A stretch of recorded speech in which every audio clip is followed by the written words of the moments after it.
Assalamualaikum warahmatullahi wabarakatuh. Kembali lagi di channel Sultan Kaligrafi, dimana selalu membahas tentang dunia kaligrafi. Oke, teman-teman sekalian, kali ini saya akan eh, menerangkan ataupun berbagi ya, sharing, karena banyak juga yang menanyakan tentang kaligrafi ini begitu. Bagaimana sih proses pembuatan kaligrafi di masjid-masjid, musola ataupun tempat lainnya. Nah, banyak yang menanyakan ke saya bahan-bahan apa yang biasanya digunakan untuk membuat kaligrafi ini. Saya akan jelaskan beberapa bahan dan alat yang biasa digunakan para kaligrafer ya. Banyak yang membuat kaligrafi. Nah, di sini pertama ini bahan yang pokok ya, terutama yaitu cat. Biasanya cat yang digunakan itu menggunakan cat akrilik begitu ya.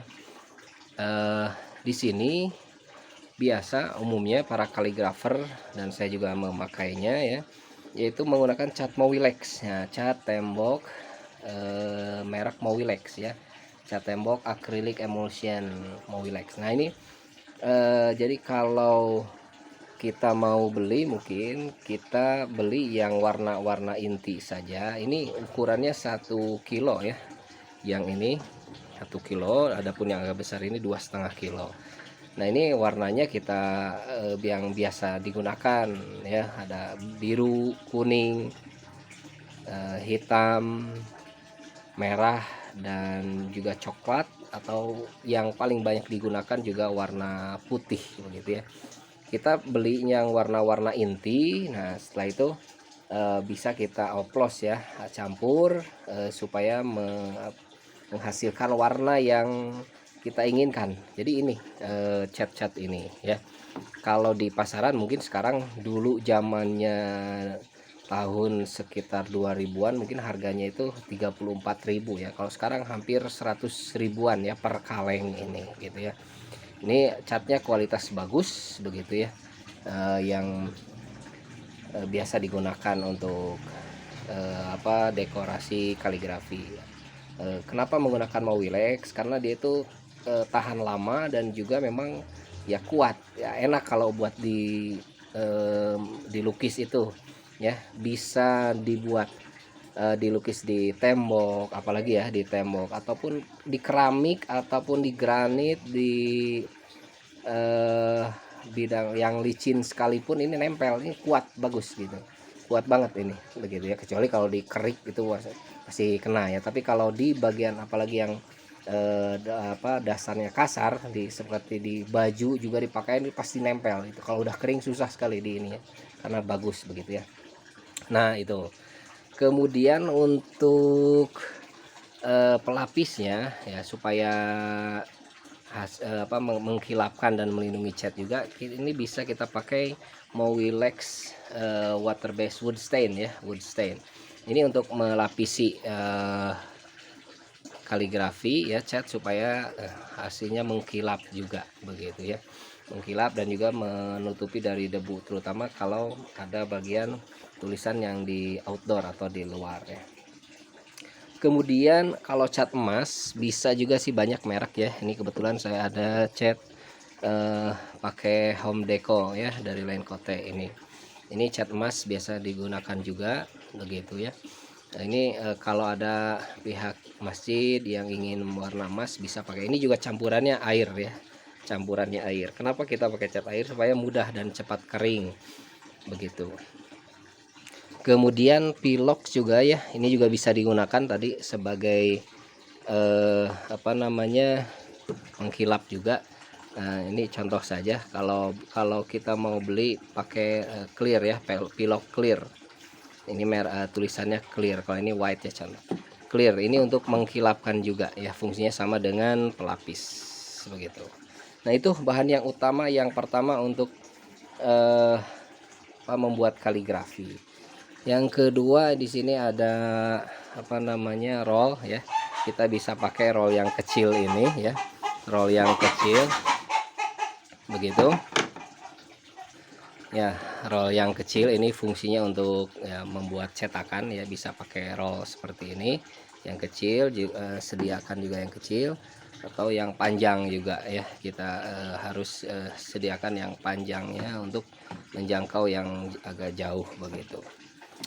Kemudian nah, yang penting juga kita harus punya bahan untuk cetakan ya, membuat cetakan. Nah, nanti dicetak di roll pakai ini. Nah, di sini biar awet. Nah, biasanya saya pakai mika ya, plastik mika ini yang karena kenapa pakai mika, karena dia supaya tidak sobek ya, tidak sobek. Beli saja kertas mika di toko-toko buku ya, begitu. Ini awet ini ya, karena kalau pakai kertas, nah ini pakai kertas nih, contoh pakai kertas ini, bahannya kertas duplek ya. Ini kalau lama kelamaan bisa sobek. Nah, makanya kalau tidak ingin sobek juga bisa dilapisi pakai lakban plastik ya, yang besar itu ya, lakban bening itu bisa. Nah, lebih awet lagi kita beli yang kertas mika seperti ini ya. Tekniknya kita buat cetakan, kemudian diaplikasikan di sini dan dipotong. Nah, ini juga hasil apa namanya, bekas kerjaan di beberapa masjid ya, masih bisa dipakai kalau digunakan di masjid yang lain yang mungkin pas ya untuk dekorasinya. Ini kertas mika harus punya juga buat cetakan. Bisa juga pakai kertas manila atau kertas karton juga bisa. Oke, itu ya. Kemudian kapur ya, jangan lupa kapur tulis untuk membuat sketsa. Kemudian jangan lupa ini juga penggaris ya. Nah, kebetulan ada penggaris, ini penggaris panjang dan juga penggaris pendeknya sediakan buat menggaris. Kemudian ini ada kalau tukang bangunan biasa pakai waterpass. Nah, kita juga bisa pakai ini ya, banyak modelnya lah. Ini untuk membuat garis supaya lurus gitu ya. Artinya untuk tembok yang mungkin kita kan suka nyari patokan lurusnya di mana. Nah, kalau ini enggak, kita tinggal pakai ini saja udah insya Allah lurus ya, begitu. Kemudian ada gelas ya, gelas cat. Gelas ini untuk menyimpan cat di sini ya. Kalau ini buat pop es ataupun jus ya. Nah, ini banyak banget kita temukan ya.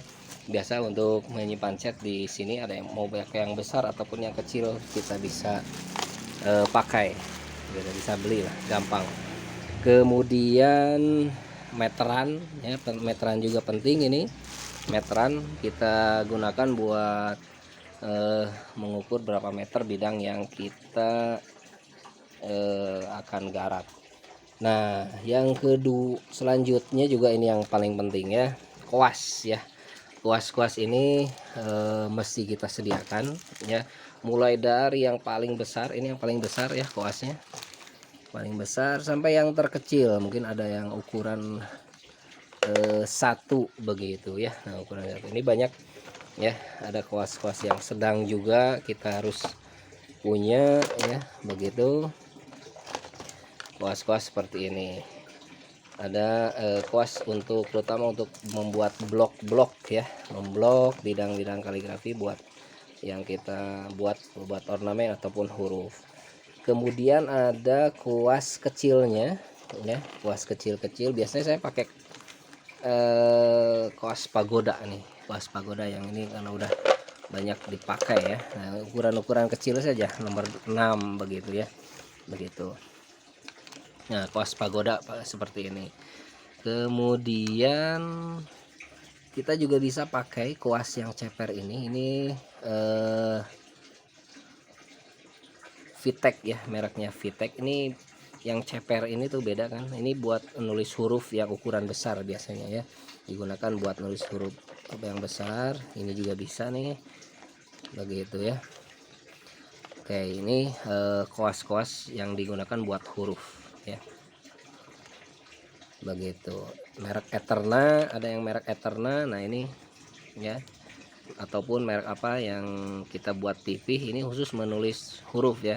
yang bulunya putih ya, karena dia harus harus jangan yang lembut, harus kasar ya, karena untuk menulis huruf ya, sehingga enak untuk dibuat untuk menulis huruf begitu. Nah seperti ini teman-teman sekalian ya. Jadi kuas itu harus banyak lah, mulai dari yang kecil sampai yang besar seperti itu ya. Jangan sayang untuk beli koas. Kalau mampu beli yang mahal sekaligus, yang sekalian yang mahal silakan, nggak apa-apa begitu ya, karena memang hasilnya juga akan bagus begitu ya. Itu kemudian alat-alat seperti obeng juga harus punya ya, untuk membuka kaleng cat, kemudian cutter buat memotong ornamen, gunting juga harus sedia begitu ya, sendok-sendok juga ya buat mengaduk cat juga harus sedia begitu ya, spidol dan juga pensil-pensil juga harus disediakan ya untuk membuat kaligrafi ini. Oke teman-teman, itu saja penjelasan ya sedikit saya sharing alat-alat yang digunakan untuk menulis kaligrafi. Jangan lupa juga, jangan nih semakin lewat ya, siapkan kertas kain ya, kain atau lap ya. Ini kanebo, kalau ini kain lap untuk lap cat yang tumpah ataupun ya kalau kena tangan atau sebagainya, siapkanlah lap ya, untuk menghindari yang cat-cat yang berhamburan begitu ya. Nah itu saja teman-teman sekalian. Silahkan kalau ada yang ingin ditanyakan boleh di kolom komentar ya. Terima kasih, mudah-mudahan bermanfaat. Kita ketemu lagi di video selanjutnya ya. Jangan lupa di subscribe, like and share, dan komen videonya ya. Terima kasih. Assalamualaikum warahmatullahi wabarakatuh.